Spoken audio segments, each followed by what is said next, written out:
Welcome. I think we're live. So welcome to the Deal Doctor live stream. I'm here with Eric Graham, and we're going to talk a little bit today about building your defense when you get that call.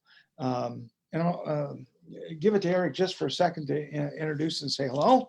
So, well, hello, Eric, everyone. Hello, 5-star. Welcome to another Monday. So would you agree, Eric, that if you've been in this business long enough, or even not long enough, you have a good chance of getting the call that says either you're going to be brought before a pro standards action grievance committee or you're being sued? Would you agree that has a likelihood of happening at some point in a real estate agent's career? Yeah, unfortunately, whether it's with merit or without, ultimately, you could have someone who files a complaint, a code of ethics, or even a consumer who feels that they've been wronged, and now they want to get an attorney to try to blame someone else for their inequities. So yeah, get ready, be prepared. Be prepared. And even though you prepare, it's still a gut punch, no matter how steeled you think you are to that possibility. When it happens, you get punched because somebody is questioning your integrity, and that's really hard, especially if it's a client that you feel that you did everything for, or another agent out there that you felt you were dealing fairly with them, and yet here you are being brought before some tribunal to justify your actions, whatever they might be. So the first step I suggest to agents is take a deep breath, breathe, know that you can call us. We're here, we've got your back. And we've got a lot of experience in this, and we have really good attorneys if we need them. So take a beat. Take a moment, relax, and then it's time to get to work. So, Eric, what would you tell an agent once they've had that moment to go, okay, well, I guess I'm going to be faced with this. What do I do next? Yeah, I mean, hindsight is always so nice to have right after the fact. But my words of wisdom right now are make sure you have a friend who's an attorney. Well, that's true. Joking aside, but no, early on in any of our careers as agents, or even as we move forward and become more experienced, I think agents should always reach out and have a real estate attorney that they know, because you just never know when you might need to bounce an idea off your own attorney. Now, 5-star has their own sets of attorneys, and E&O insurance, which a lot of times can cover and will cover agents during their performance of that transaction or that deal. Now, if it's outside of that deal on your own, I mean, and you do something, you're going to need your own attorney. But if it's dealing with a transaction and you are wrongfully accused, it's not just you as an agent that's going to be accused, but also the broker must also be typically sued as well. And we do have attorneys that we can work with to help you as an agent, especially if it's dealing specifically within a purchase agreement. Let's say maybe something is forgotten about. We've had multiple times where it just, whether there's fault or no fault, we don't care about that. We're just here to try to help you and navigate you through the process if you are ever filed in a lawsuit. Now, Don, I was going to refer this back to you because there's a couple different times when this occurs, and one is within a purchase agreement. And Don, I'm going to ask you to maybe spell out some things where something is omitted or parties aren't aware of something within the purchase agreement and it's forgotten, and then we're sued later. And then maybe another time of just, I hate to say, but negligence. We don't like to use that term. But we just want to be careful that there are resources here for you with 5-star if something happens. And it's sickening. It's so sickening when all of a sudden on one side, let's say you completely do everything correct. You know you did everything correct. You dotted your I's, you crossed your T's, and guess what? You're still being served notice. Yeah, and the good news for five-star agents is five-star is the only brokerage that I know of, and maybe I'm not aware, but who has first dollar coverage. I know that when I was with another organization that has a big balloon, it was $2,500 deductible if you got named in a lawsuit. So you had to write out a $2,500 check right out of the gate. That's not the case with Five Star. And in addition to having really good attorneys working for our E&O carrier, Eric and myself and others, Greg and Paul and all of us have had a lot of experience with this stuff. So to your question, Eric, the areas that I find, and I think that maybe confirm this if you agree, that if purchase agreements don't have spaces filled in, blanks in contracts, if there are blanks left in the contracts, that's one area that's huge for, fertile ground for lawsuits. Another is title work. If title work has not been reviewed and explained in a timely manner and according to the purchase agreement with both parties.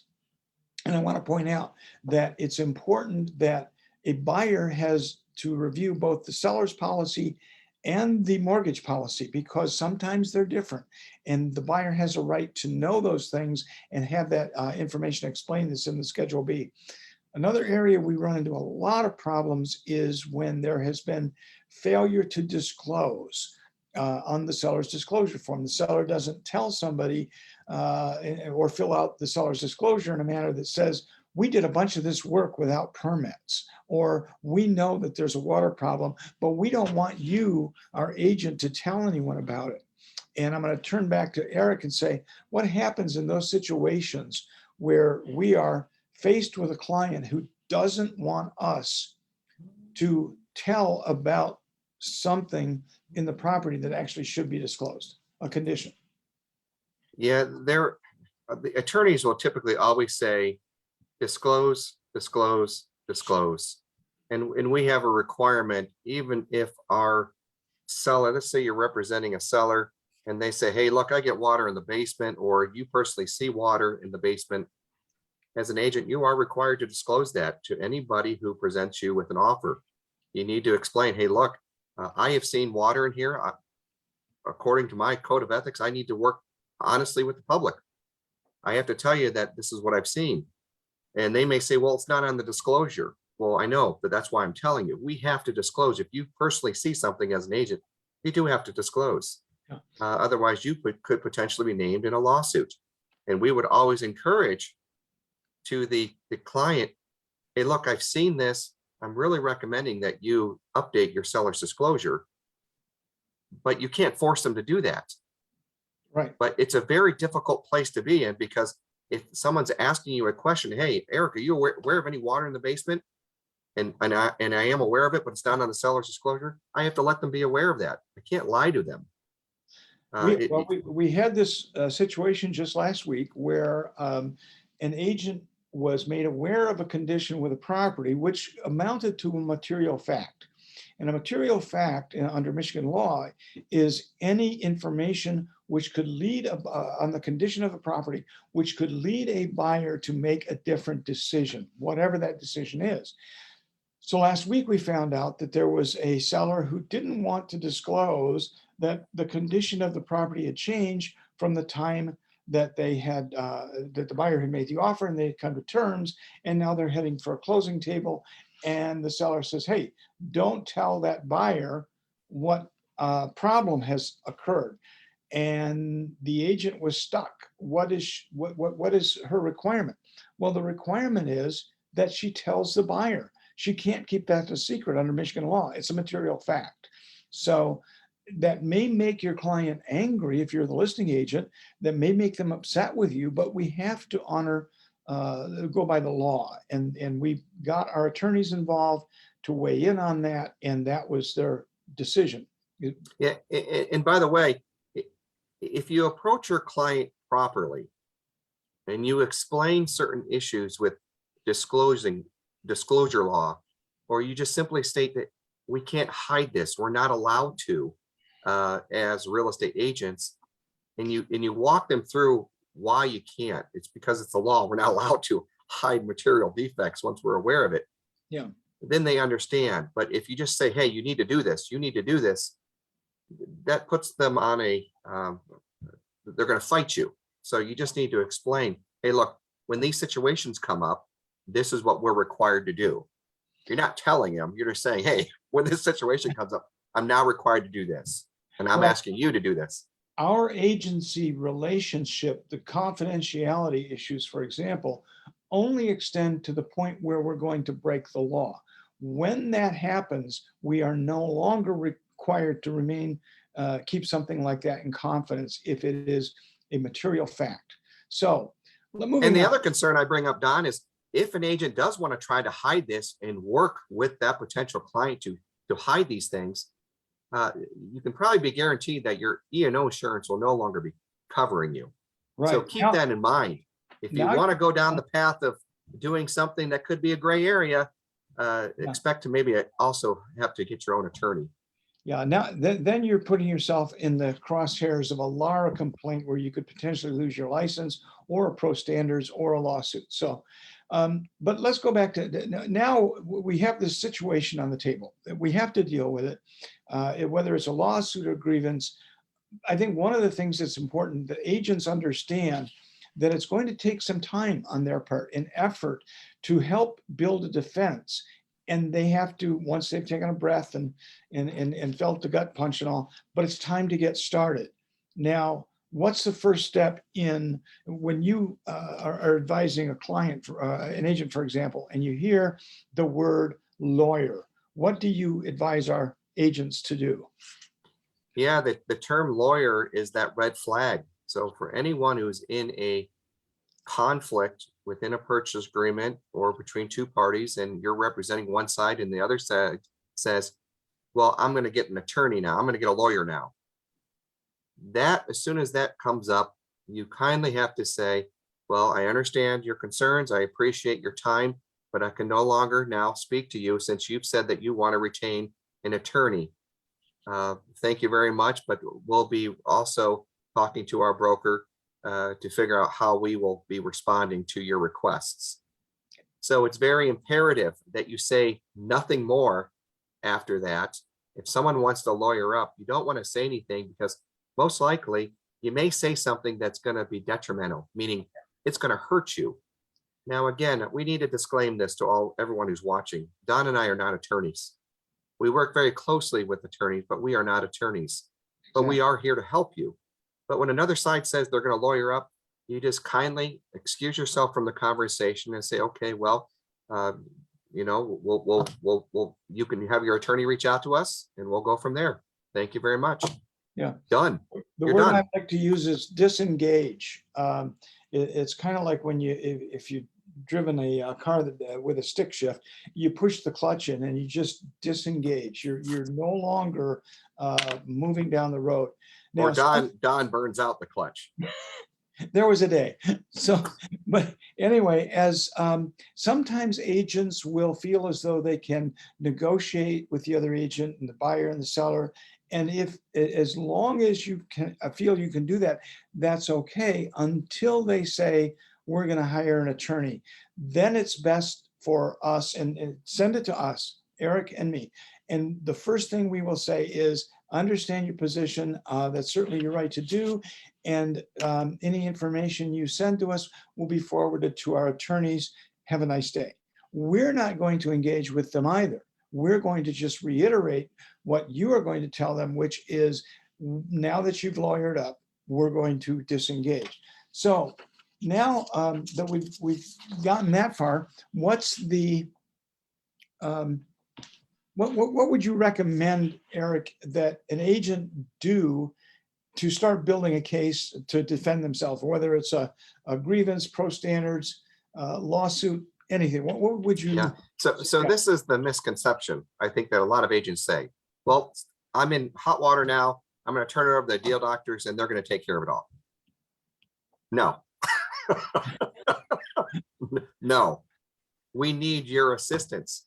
You're the front line. We need to understand and hear your story so that we can help you.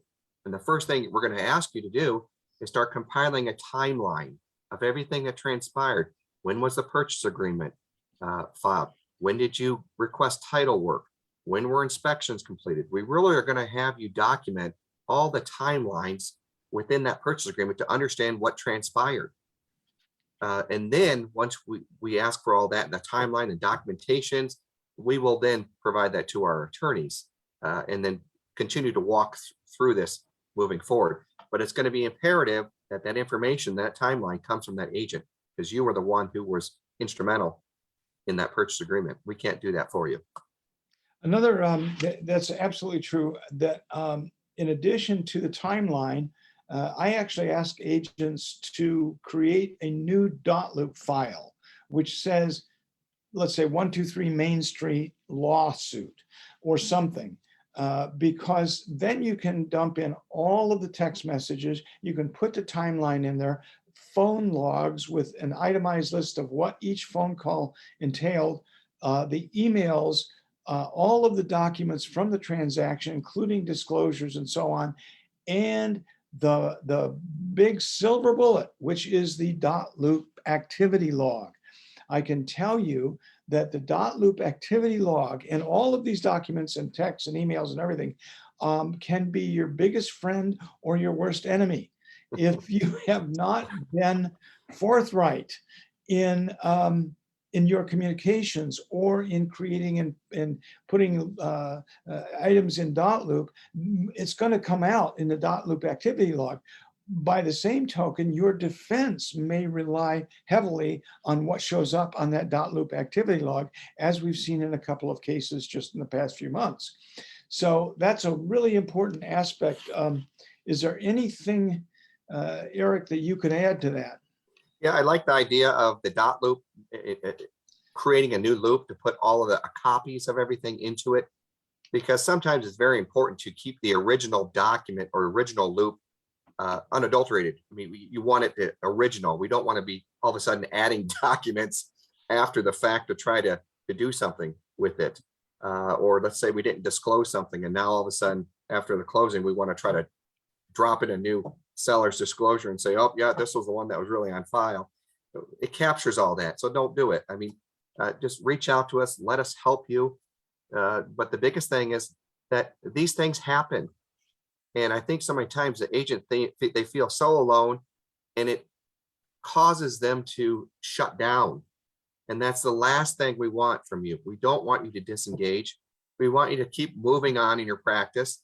These things are inevitable. They're going to happen. And we're going to be here to help you. But we also want you to still focus on your business. We want you to keep driving and moving forward, because you can't just get stuck on one blip, one issue. It's going to feel like it's a nightmare, but we're going to help you get through it. Yeah, absolutely. From Greg and Paul, all of our broker support team, Eric and myself, we're all here to help you. And I must say, I think we're pretty good at it. We've had plenty of experience. So don't feel like you're alone. Don't feel as though you made a really horrible mistake. If you did, that's what we have errors and omissions for. But call us. Let's get started in helping you get past this. So any questions out there? Yeah, besides to say, also I wanted to comment that in your loop, when you are actually reorganizing it, if we ask you to put it in order, we recommend that you start putting that in order from day one. You know, your agency disclosure documents, your purchase agreement, your seller's disclosure, lead-based paint, all those documents, the way that they were actually signed and utilized, it's very helpful for us as well if we have to go in and look at a loop, that they are in order of how they were used. It just helps us as well, and it will help you to recreate a timeline. So thank you. I appreciate Eric, you being here. All of those who joined with us for the live stream today. Again, call us if you need help, and we'll do our best. Have a great day, and we will see you. No, not next week. Not next week. We got to go golfing next Monday. That's right. We have the charity. Okay. And if you're anywhere near me, I encourage that you wear a helmet and a Kevlar vest. So with that, Have a great week. Have a great week, everyone. Thank you.